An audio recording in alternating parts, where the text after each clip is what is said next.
Why is change in life so difficult? When I was younger, I was excited by change. I looked forward to it, I was happy when it happened. As I'm growing older, I try to avoid it as much as possible and not able to cope when it happens. It all depends who is initiating the change.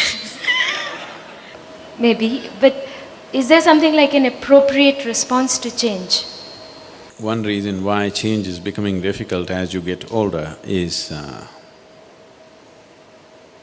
you have found cocoons of comfort. There are many comfort zones you created.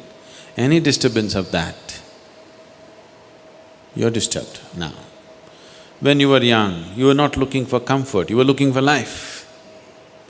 Now you're not looking for life, you're looking for comfort, safety.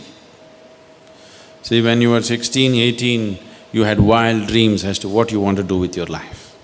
By the time you became 25, you cut down all the frills and thought, this is all not practical, I am becoming practical now. All that happened is you were becoming a coward, but you said, I am becoming practical, and cut down many things and said, if I get a job, if I earn my living, this is okay.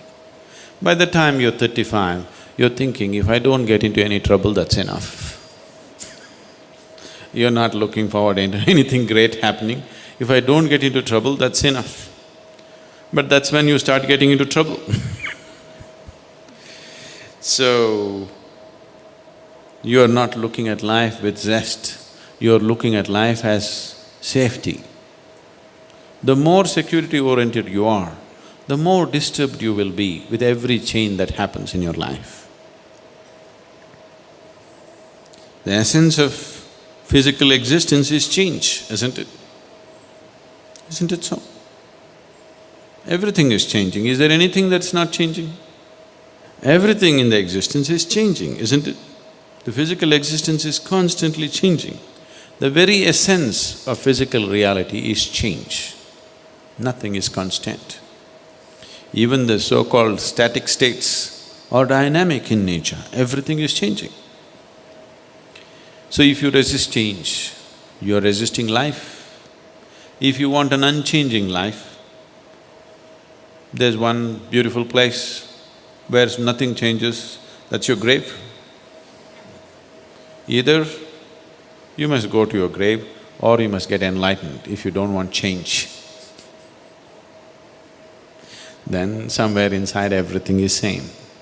But otherwise, as long as you're a part of the physical process of the existence, everything is changed, there is nothing that is not changing. See, this moment you're inhaling, next moment you're exhaling, it's change, isn't it? If you don't want change, you stop it. So when you resist change, you must understand you're resisting the very process of life, not just your life, you're resisting the very fundamental process of life. Invariably, you will invite all kinds of suffering.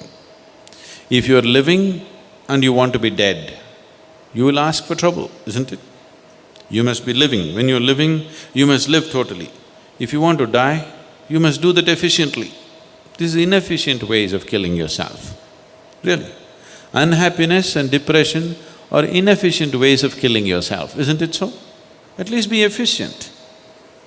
I can give you 10 different ways to die. Anyway, Hussain Sagar is there. Is it still water in it? Okay. So, you need to understand this. Once you resist change, you're resisting the whole process of life and you will create unnecessary suffering. So once you resist change, depression is a natural process. Frustration, when change happens, frustration, depression. Frustration and depression are… on a certain day, the devil decided to retire. Because he's retiring, he decided to put all the tools of his trade for a garage sale. So he opened up discount sale, all the devil's tools. There's a huge rush.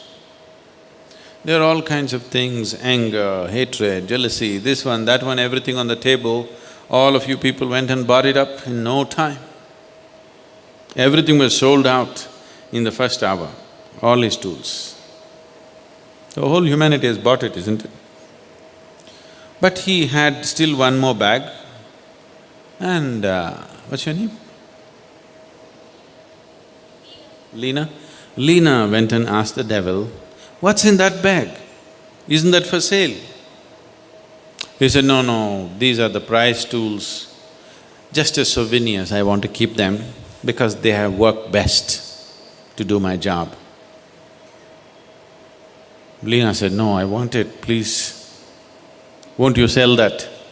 Devil said, "No, no, no, these two tools that I have in this bag, they have worked so wonderfully well in my whole career that I would like to keep them as my souvenirs." Once Leena said, many other people joined behind her and, "Please, put it on sale, put it on sale, put it on sale." Then the devil pulled out and said, "Okay, if you're giving a good price, let me put it on sale." Then it pulled out frustration and depression and put it on table. These two are the best of the devil's tools. If you want to destroy your life, frustration, you start with frustration, develop into depression. You're there. There's nothing worse than that. You'll work against yourself. And the moment you resist change, frustration is natural. Once frustration comes, it'll naturally evolve into depression. So, you put it on sale.